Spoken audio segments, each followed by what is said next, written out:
Si Mr. Armando Mendoza. Armando Mendoza ng NBI. Ginawan sila ng cartography nung kanilang girl of their dream. Aha. At siguro magandang ipakita natin ngayon sa kanila kay Mr. Lou Veloso. Unahin natin, ano? Chinita. Lou, etong sabi mo, ha?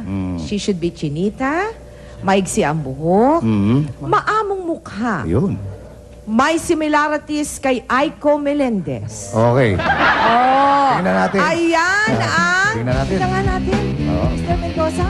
Yan. Wow, that's fantastic. Okay. Yan na lang isisipin ko ngayon. Yan na lang isisipin mo. Sipin mo yan, ha, Lou, ha? Okay. Alright, kay Attorney Edward kausapin. Oo. Mahirap itong hinahanap ni Attorney kausapin. Ang kanya Winley. Malareyna. At may regal bearing. Abay, para talagang blue-blooded, Deep dapat. set eyes. Malalim ang mga mata.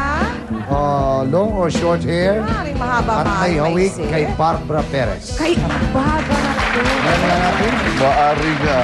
Oo nga. Bakit ipapakita namin ang malapitan sa inyo yan? Okay. Engineer Ed Mendoza. Alright. Ito. Ang kanya naman, medyo gusto daw niya, may hawig kay Don Zulueta. Halos magkamukha naman sila ni Richard Gomez eh. Deep set eyes. At high ang cheekbones. Tingnan nga natin.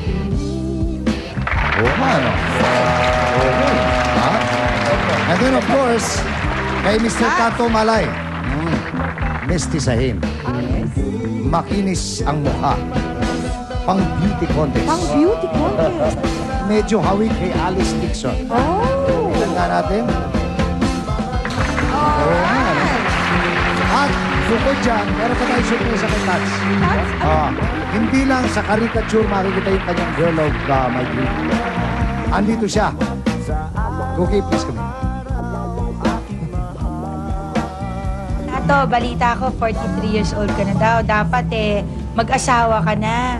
Kasi sayang naman yung qualities mo kung ikaw lang mag-isa makikinabang na, diba? Tsaka nauubos na yung mga pagtina ng buhok mo sa kakatina para umitim. Yun, basta, calling all available girls dyan. Okay si Tato Malay. Thank you very much. Cookie Chua of Color Reflect. Crush mo daw. Walang bata eh. Kami po yung magpapasalamat na sa ating mga panauhin. We really enjoyed doing this and I hope you enjoyed it with us. Ha? Thank you very much, of course, to Ed Mendoza. To Mr. Tato Malay, thank you very much. To Lou Veloso, thank you. To Attorney Kausapin, thank you. And to Mr. Emmanuel De Leon, thank you. Mr. Mendoza, maraming salamat. At sa inyo, maraming salamat po sa patuloy na pagtangkilik ninyo sa Mel and J. Hanggang sa susunod na linggo, magandang gabi sa kanilang lahat.